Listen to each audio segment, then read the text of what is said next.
السلام علیکم students, channel میں خوش آمدید۔ اردو گرامر میں آج ہم پڑھیں گے قافیہ، ردیف، مطلع اور مقطع۔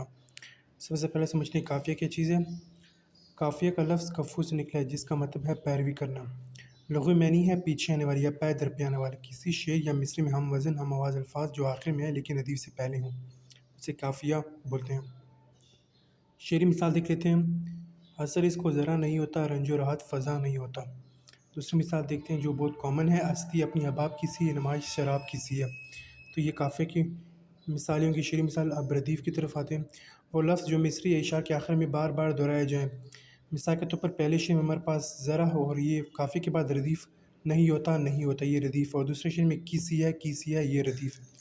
مطلع کے لغوی معنی طلوع ہونا یا نکلنا۔ غزل یا قصیدے کا پہلا شعر جس کے دونوں مصرع ہم قافیہ اور ہم ردیف ہو۔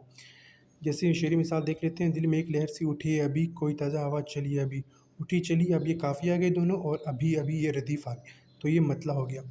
مقطع کے لغوی معنی کاٹنا یا قطع کرنا۔ غزل قصیدے کا پہلا شعر جس میں شعر پر تخلص بیان کرتا ہو وہ مقطع کہلاتا ہے۔ مقطع کی مثال دیکھ لیتے ہیں۔ جو میسر تھا وہ بھی زیادہ کہ ظفر جو تھا ہی نہیں اسی کبھی حسرت نہیں، کہ اب یہاں پہ ظفر نے اپنا تخلص بیان کیا، شاعر ظفر نے، تو یہ مقطع کی مثال ہوگی۔ وقت اچھا بھی آئے گا، ناصر تم غم نہ کر زندگی پڑی ہے، اب یہاں پہ ناصر پر وہ مقطع ہوگا۔